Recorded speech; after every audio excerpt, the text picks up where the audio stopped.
അപ്പോൾ കൂട്ടരെ, വള്ളിയമരയില് ഏത് സമയത്തും എനിക്ക് കായ് നിറഞ്ഞു തന്നെയാണ്. ഗ്രോ ബാഗിൽ നട്ടാൽ പിടിക്കില്ല എന്ന് പലരും പറഞ്ഞു. എന്നാൽ ഗ്രോ ബാഗിൽ തന്നെയാണ് ഞാൻ എന്റെ വള്ളിയമര നട്ടത്.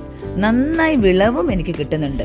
നമ്മുടെ അടുക്കളത്തോട്ടത്തിലെ ഇതിങ്ങനെ കുലകുലയായി നിൽക്കുന്നത് കാണാൻ തന്നെ ഭംഗിയാണ്. ധാരാളം പോഷകങ്ങൾ ഇതിൽ അടങ്ങിയിട്ടുണ്ട്. നാരുകളാൽ സമ്പന്നമായതിനാല് ഹൃദയാരോഗ്യം മെച്ചപ്പെടുത്തുന്നതിനും കൊഴുപ്പ് കുറയ്ക്കാനുമൊക്കെ ഇത് വളരെ നല്ലതാണേ.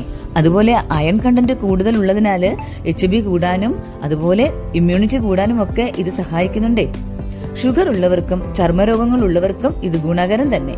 ഇത് നമുക്ക് തീയലോ തോരനോ മെഴുക്കുവരട്ടിയോ എങ്ങനെ വേണേലും വെക്കാം. അപ്പോൾ എനിക്ക് പറയാനുള്ളത്, കൂട്ടുകാർ, അടുക്കളത്തോട്ടത്തില് വള്ളിയമര നിർബന്ധമായും ഉൾപ്പെടുത്തണം. ഇതിന്റെ ഒരു വീഡിയോ ഞാൻ നേരത്തെ അപ്ലോഡ് ചെയ്തിട്ടുണ്ട്.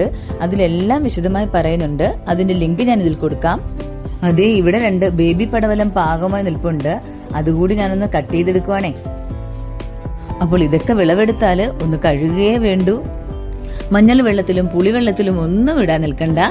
വിശ്വസിച്ച് കഴിക്കുകയും ചെയ്യാം. നമ്മുടെ ആരോഗ്യത്തിനും ഗുണം, മനസ്സിനും ഇഷ്ടം.